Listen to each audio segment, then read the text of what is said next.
may seem like great deals, but there is a high cost to fast fashion.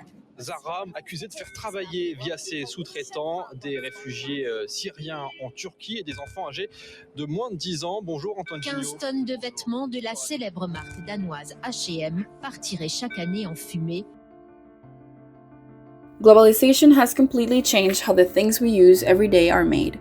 Your phone, your sneakers, even your sushi, those products probably come from 5 or more different countries. Companies do this to cut costs, access more resources, and reach new markets. And in many ways, it works. We get cheaper products and they make higher profits. But there's a catch. When production is spread across the globe, especially to countries with weak labor or environmental laws, it becomes harder to know what's actually happening on the ground. This is called the decentralization of production. Companies rely on suppliers, subcontractors, and middlemen, often in places far away from their headquarters, so they lose direct control over working conditions. And that's where the problem starts. In countries where labor protections are loose or not enforced, it's more likely you'll find workers being underpaid, overworked, and exposed to unsafe environments. In some cases, it even includes forced labor or child labor. Because these parts of the supply chain are far away, companies may not know this is happening, or they just choose to ignore it. Let's take the global seafood industry as an example. Japanese companies source fish from places like Alaska, Indonesia, and Thailand. Sure, it lowers costs and ensures steady supply, but it also spreads the supply chain across regions with different labor standards. Investigations have revealed the workers on fishing boats trapped at sea for months, underpaid and mistreated, just to get seafood on the supermarket shelves. And it's not just seafood. Fashion, technology, agriculture, all these industries all have global supply chains with similar risks. The farther away the factory is, the easier it is for big brands to avoid accountability. So what does this mean for us? It means globalization comes with responsibility. Companies can't just blame their suppliers anymore. They need to invest in transparency, trace every step of their supply chains, and make sure that their profits aren't built on the backs of exploited workers. And we as consumers can play a part too. We can support brands that are honest about what their products come from. We can ask who made this and how were they treated. Globalization isn't going away, but we can demand it works better, not just for companies and consumers, but for the people who make it all possible.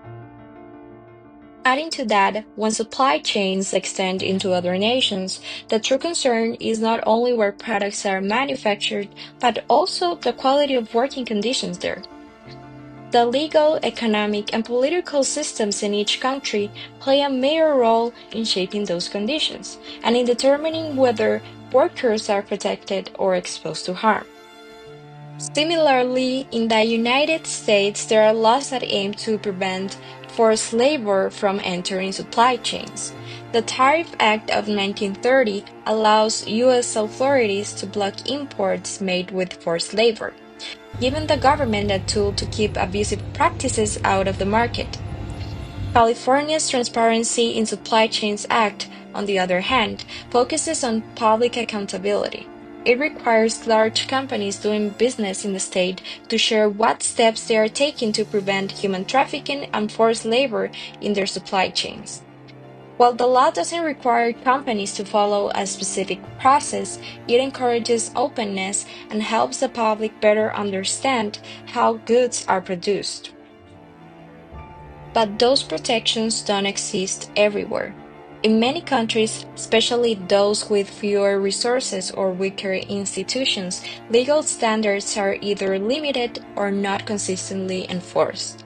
That creates environments where violations are harder to detect or easier to ignore. With little accountability, workers often face long hours, unsafe conditions, and wages that do not meet their basic needs. The state of the economy plays a role as well. Countries with stronger institutions usually have more capacity to enforce labor protections. In contrast, places that rely heavily on foreign investment may hold back from applying stricter rules. The pressure to stay competitive can push suppliers to cut costs, often in ways that harm workers.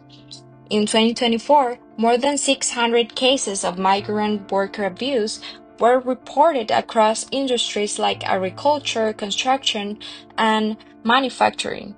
Most of those workers came from lower income countries and were employed in wealthier ones.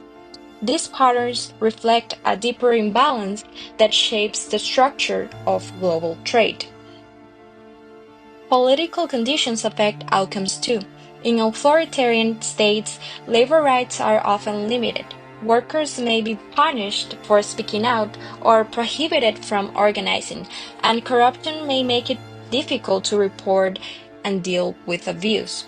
In democratic systems, there is generally more room for civil society and legal oversight. However, large multinational companies may still hold more influence than local suppliers, which can make it harder to guarantee fair conditions for everyone involved.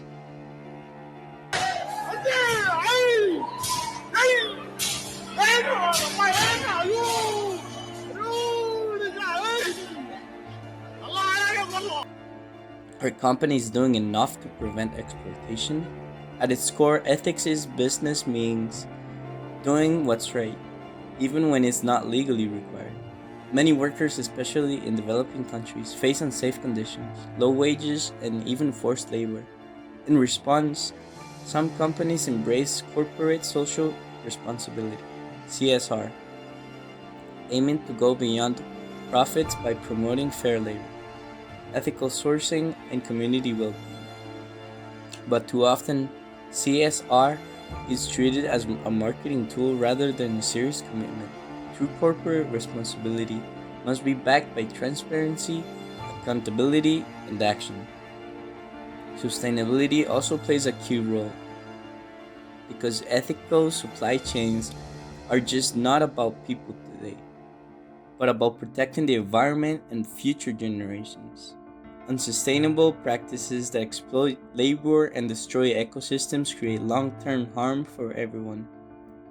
While some progress has been made through audits and policies, many companies still fall short, either by failing to monitor their supplies or ignoring violations.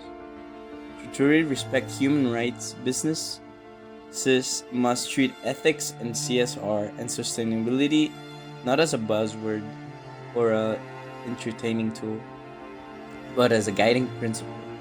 That means enforcing standards, supporting life wages, and ensuring the profit never comes at a cost of human dignity. Many SDGs have been developed around the world. ODS 1, no poverty, also one that represents the decent work and economic growth, gender equality, reduced inequalities, climate action, or the ODS that talks about peace and justice and strong institutions. Many help people, and most of them reminds us that justice, accountability, and strong governance are crucial to upholding human rights across borders. Together, these goals emphasize that ethical and sustainable supply chains are not only a corporate responsibility, but a global necessity for just an equitable future. Consumers and civil society, supported by the media and social media, have shown that they can bring real change. An example is the 2013 Rana Plaza building collapse in Bangladesh, which killed more than 1,100 workers. Plaza with a market and several clothing factories inside. During morning rush hour, it simply collapsed. Officials discovered cracks in the building yesterday, but workers say they had no choice but to go in. Global pressure, amplified by campaigns like #WhoMadeMyClothes, led to the creation of the Bangladesh Accord, a legally binding agreement that forced brands to improve safety in their supplier factories. In West Africa, media and NGO reports revealed that more than 1 million children work on cocoa plantations. This prompted companies like Nestle and Mars to implement stricter standards and support laws in Europe to prevent child labor. In Europe, organizations like the Clean Clothes Campaign have used social media to expose labor abuses in countries like Cambodia and El Salvador. Their campaigns have achieved back pay and changes in corporate policies. These real cases show that today, thanks to social media pressure and visibility on social media, consumers have real power. We can demand that companies take responsibility for what happens throughout their supply chains. Supply chains reflect a complex reality in which globalization, differences between countries, business ethics, and social pressure are intertwined. The decentralization of production has allowed many companies to operate in countries with weak regulations, where working conditions can be precarious. This situation is exacerbated by economic and legal inequalities that hinder the protection of human rights. In response, some companies have made voluntary ethical commitments, but these are not always sufficient. Therefore, the active role of consumers, NGOs, and the media has been key in exposing abuses and pushing for real change. Together, these factors show that preventing exploitation in supply chains depends not only on laws, but also on responsible business decisions and a vigilant civil society.